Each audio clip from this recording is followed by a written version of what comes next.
I'm gonna try to make a live guide, and that guide will be specifically for feudal HRE aggression. I'm gonna give you guys some tips, hopefully my thought process. This guy I'm playing is Conqueror 3.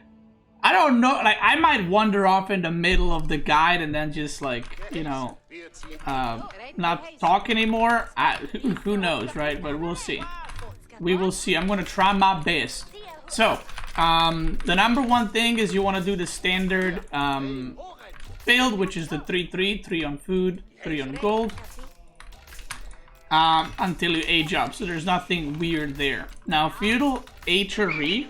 Gold FFA is the best content. Thank you.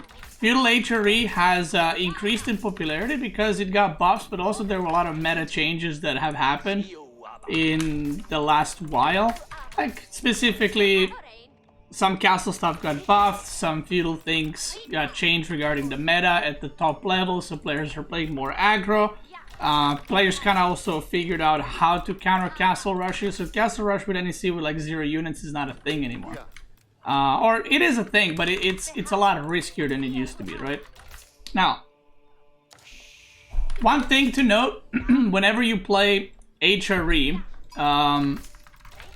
feudal aggro specifically, your most important chapel placement is your wood line. So not your gold, not your stone, not to be in the back. When you do castle rushes, you want to have chapel in the back, but when you do feudal all-ins, you kind of want the chapel to be on the wood line, because that's what you're going to be using for farms, and that's what you're going to be using for archers and rams and so on. So you want to make sure you have good income on the wood line for as long as possible. So I'm going to put my chapel here. If my berries were here in the back, maybe I would put chapel here probably.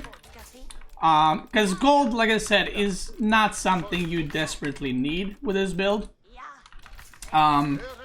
It's good to have, right? But not something that's mandatory. So, the guy I'm playing against is Conqueror 3. He plays only Japanese, and he said he does 2TC stuff, he does Castle Rush, Feudal aggro, so I don't know what he's going to be playing. So I'll just kind of explain my thought process as we go.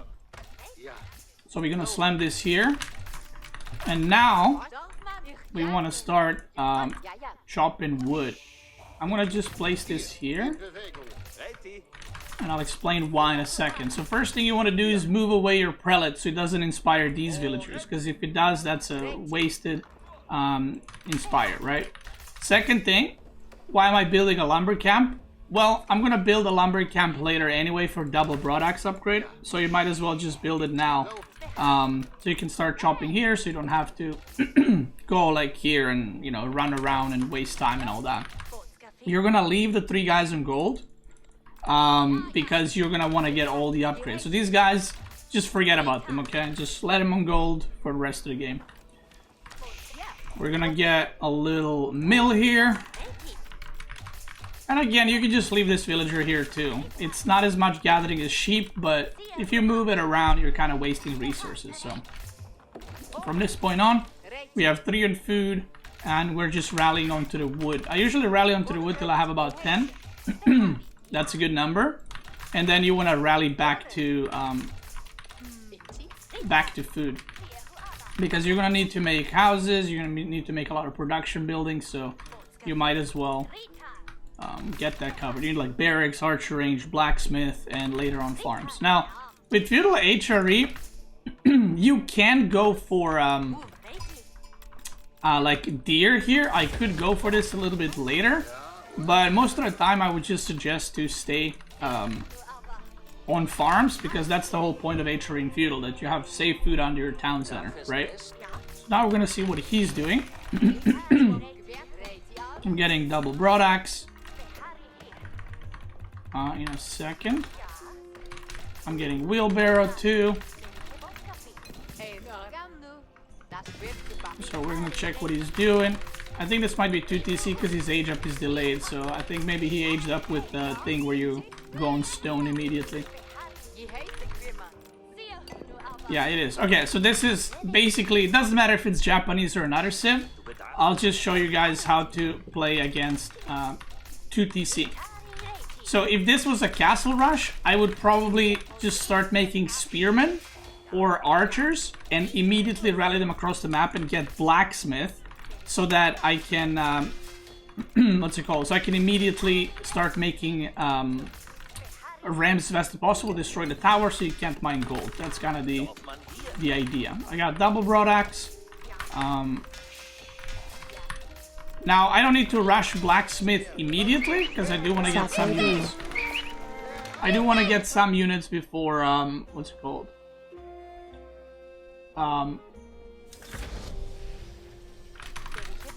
Before I commit to rams, because you can just make, like, stables or something and wreck me.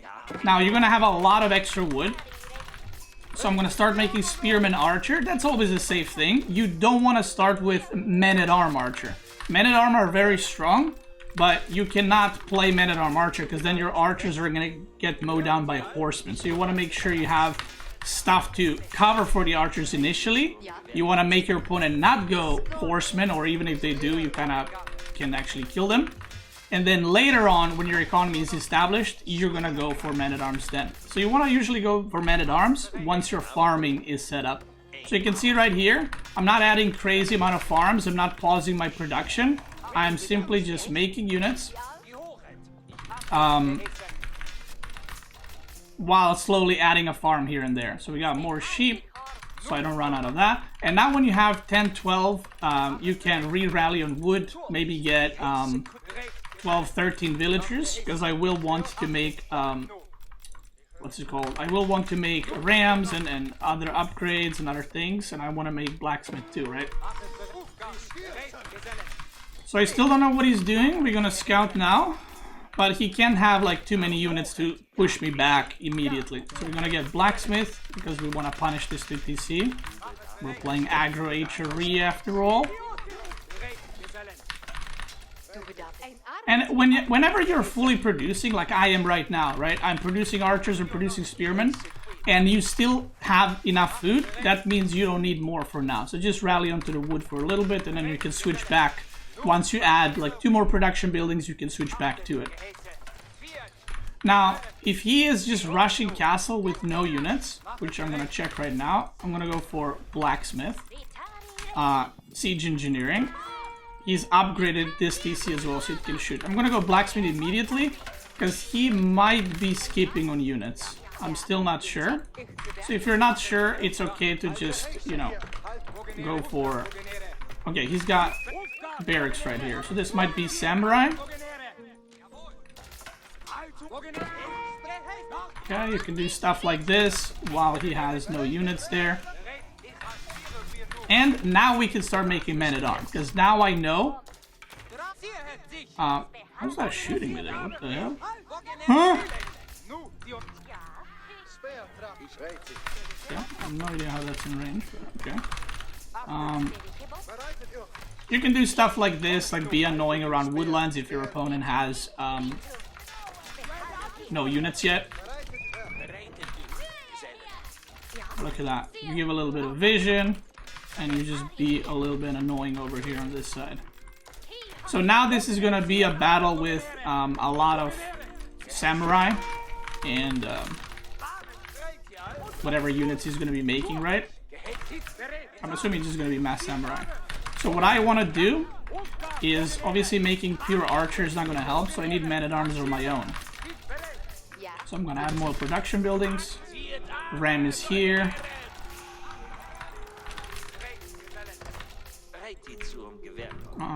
Let's add another archer range. Now, archers are very good with HRE, even if you're playing against armored units, because they can kite really, really well. Now, what you can do is add like 2 workers onto the gold, because now I'm going to be producing men-at-arms, so I need that. And because he's committing to defending this or making units, I don't need to necessarily like go for TC. Like, I'm not in a hurry. He's going to be the first one to run out of food. So I can just start knocking down his production buildings, you know, going around his base and not worry too much about it, right? A lot of people make the mistake of like, oh my god, I gotta kill the TC immediately. I would have gone for TC if he was rushing castle. But because we're fighting in Feudal, you have a little bit more space to work with. So And doing any damage at this point is really, really good. I'm gonna go scout around a little bit, maybe see if he's got any workers on the outside gathering or whatever.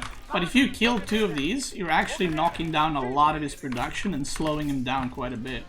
I'm gonna get +1 melee attack for my men-at-arms too. Can go another archer range,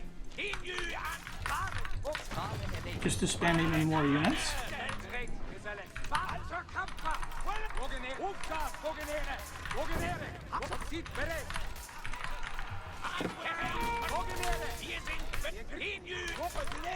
So you can see now he's already in a pretty uncomfortable position, and whenever opponent goes for like 2 TC play, you usually win by them running out of resources. So now I can add some more farms.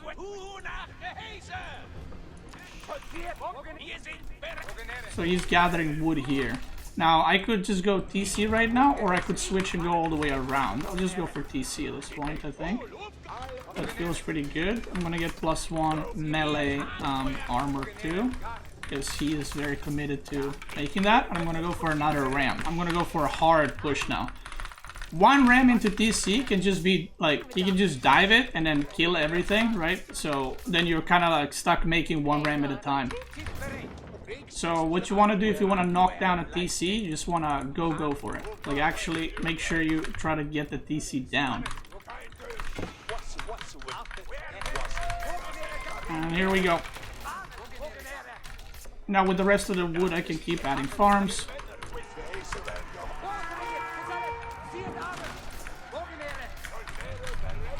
And now if you look, he's way too few units. His food is running out, you can see right there. He just ran out of food. So this ain't gonna work too well for him. Now if he went somewhere else on food on the map, I have way more units, so I can just go in and kill his workers there. But now the men-at-arms are gonna do a good job tanking town center. And there's not much he can do from this point. You can just tank the TCs with your men-at-arms now, and just go around like this and kill every worker. If I lose my whole army now, I still win this game, because I have a lot better eco and I can just stop making units. Now it's actually a good time to stop making units to extend your lead. So I already did damage, right? Like the damage is 100% done. So what I can do, stop making units. We make more farms.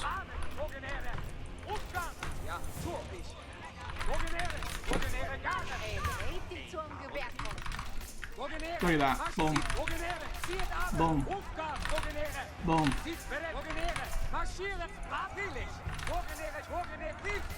Right? I go like that.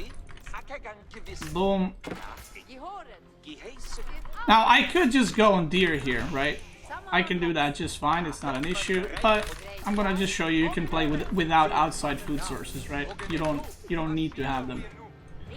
So I'm making sure that he's not gathering any food on the map.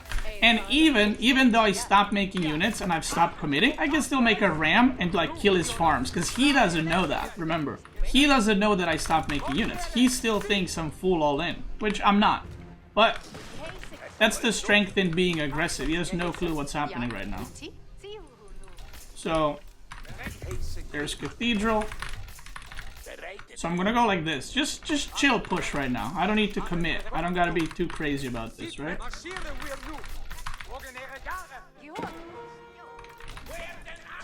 Okay. I can go for barracks like this maybe. Can poke here a little bit.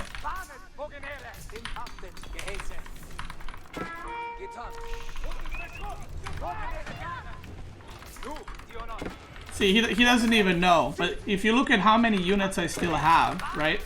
My next push is going to be, I'm just going to age up because I've done the damage. Okay, he's reached castle too. And because he's reached castle, that means he hasn't remade any of the units. So I can just go again. And that's what I'm going to do.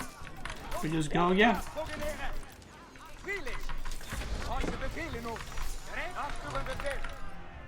We can upgrade our units now. You get relics.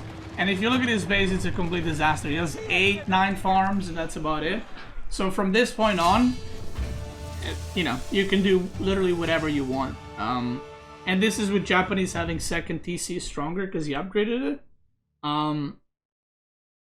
But you can see the overwhelming amount of units that I've had, and that's why HRE is banned quite a lot in the top level games, simply because when you do go for these all-ins, you just have so many units and all your farms and stuff is safe under TC. Look at this. I have 1k food per minute with 19 farms, right? So if I put 10 more workers, I'll have like 1.6k food per minute, 7, maybe 8 with the upgrade. I can get the relics now.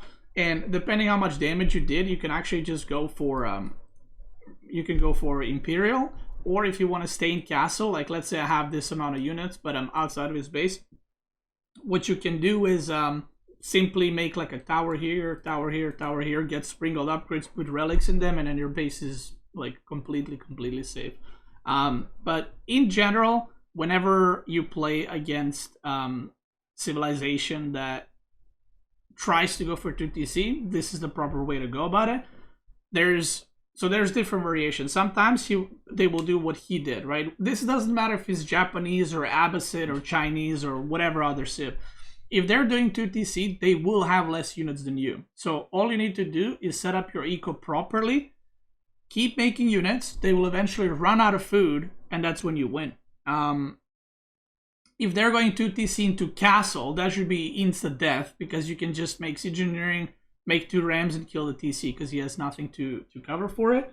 And then if the opponent is doing 1 TC aggression or something like that, like opponent is going 1 TC, you're going 1 TC, again, the advantage of HRE is the fact that all your economy is in your main base. So if I played against a Knight Civ, for example, what I would have done is I would have opened with barracks, but I wouldn't have rallied units across the map, right? Because then the knights might come and kill my villagers. So the first thing I would do right here is I would chop wood, I would get gold, I would rally my spearmen here, maybe do a little wall here so the knights cannot sneak in, and I would slowly build up my economy and then kind of explode an army. So I would start a little bit less aggressive than I did in this game, because this game he went to TC, so he has no units. But if he was a Knight Civ, you can go for Spearmen to defend the Knights, and then if he goes for Archers, you can go either Horsemen or you can go Archers yourself, because HRE Archers, again, are pretty good because of their movement speed. Now, one thing to note is, no matter what civ you play against, if you're playing against French or JD or whatever, your advantage, the whole point of HRE and Feudal is, well, first of all, you have men-at-arms, which is nice with good economy. But second, eventually, if he was French, he would need to go on these deer over here, on the berries, on the boar, and that's when you can attack different places and kill villagers and so on. And all you got to do is keep your base safe. So if you had a wall here, little tower here maybe with an upgrade, this is all your economy for pretty much the first 20 minutes. So what is the idea if you went fast castle? So if you went fast castle, and this is the reason why not as many people are actually going fast castle at the top level play, you simply will go barracks, and you can even barracks archery, and just make spearman archer and get siege engineering immediately. And the moment you arrive, just get engineering, destroy the tower, and you can also put your units inside the ram, so that if his villagers try to kill the ram, you can pop out and kill them. Just kill the tower and the gold, and even if he ages up, he does not have gold anymore, right? You denied his access from the gold. So now he has 2 problems. One is he doesn't have gold, and 2, he will run out of food. Okay? So if you're whatever civ he is playing, he will run out of food faster than you, because in that situation, you don't need to go farms. If he's rushing fast castle, you can even go on deer and use the wood from the farms to make a ram faster, to make more production or whatever. And then once you lock him down, and once he's kind of stuck around his TCs trying to chop wood, the villagers are idle, then you hit your castle if you want. You don't need to end the game. As long as you deny gold and food if the enemy is rushing fast castle, you don't need to end the game. you could just go castle yourself, and now you're in a situation where you're both castle, but you have units, you have the map control, and he doesn't have food or gold. So that's it. If you're playing against any civs that don't have knights, like for example Delhi or English, the longer the game goes in Feudal, the better it is for you because of Yakin Chapel and farms. If you get in a situation where you can consistently produce men-at-arms from 2-3 barracks and archers, they're going to have a very, very, very hard time beating you. I hope you guys enjoyed this guide. I haven't made one while I was playing in a while, so I hope I was coherent enough for you guys to get what I mean, because I was just kind of yapping, and I hope I didn't have times where I was just zoned out. But yeah, that's the H3 Feudal guide. It's been banned pretty much every game at the pro level play, and like I said, the main strain comes from it, or from you being under TC and just chilling. Chapel's probably too strong. Yeah, if you're watching this guide on YouTube, thank you so much for watching. Let me know what guide you want next. If you're watching on Twitch, let's keep going.